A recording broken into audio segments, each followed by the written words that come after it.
இன்று முள்ளிவாய்க்காலிலே தமிழின படுகொலை நடந்து 16 வருடங்கள் முடிந்த பின்னும் எங்கள் மனதிலிருந்து அந்த நினைவுகள் மாறாத வண்ணமே இருக்கின்றது.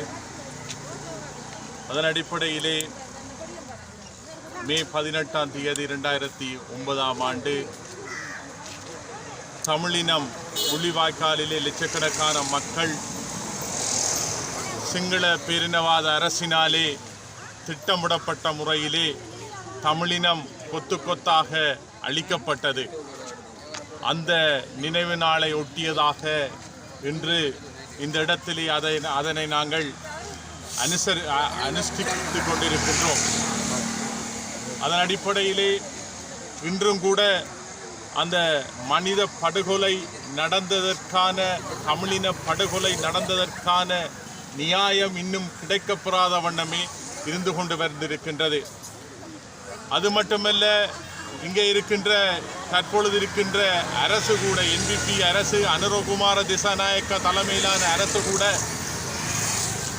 ஐநாவிலும் வேறு இடங்களிலும் இலங்கையிலே மனித படுகொலை நடைபெறவில்லை என்று நியாயப்படுத்துகின்ற சூழ்நிலை காணப்படுகின்றது. அதேபோல் அலி சப்ரி அவர்களும் முன்னாள் வெளிவிவகார அமைச்சர் அலி சப்ரி அவர்களும் தமிழின படுகொலை நடைபெறவில்லை என்று சொல்லிக் கொண்டிருக்கின்றார்கள்.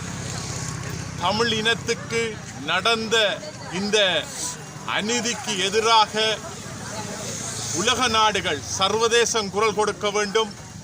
அதற்கான நியாயத்தை தமிழ் மக்களுக்கு பெற்றுத்தர வேண்டும் என்று சர்வதேசத்திடம் நாங்கள் வேண்டி நிற்கின்றோம்.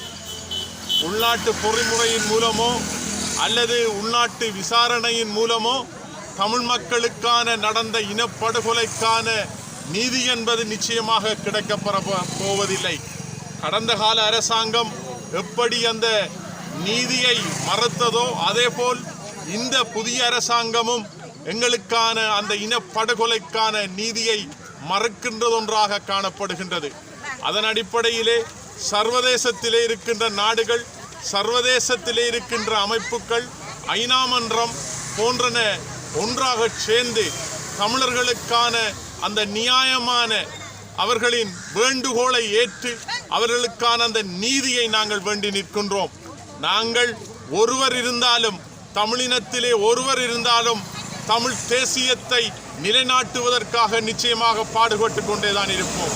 அந்த வகையிலே இந்த திருக்கோயில் பிரதேசத்திலே அம்பாறை மாவட்டத்திலே நிச்சயமாக நாங்கள் தமிழ் தேசியத்தை நிலைநாட்டுவதற்காக 1000 சவால்கள் வந்தாலும் சரி, 1000 இழப்புகள் வந்தாலும் சரி, 1000 ஏமாற்றங்களை நாங்கள் சந்தித்தாலும் சரி, ஆனால் நாங்கள் இந்த பிரதேசத்திலே இந்த மண்ணிலே நூற்றுக்கணக்கான மக்கள், நூற்றுக்கணக்கான மாவீரர்கள் இந்த மண்ணிலே வித்தாக இருக்கின்றார்கள்.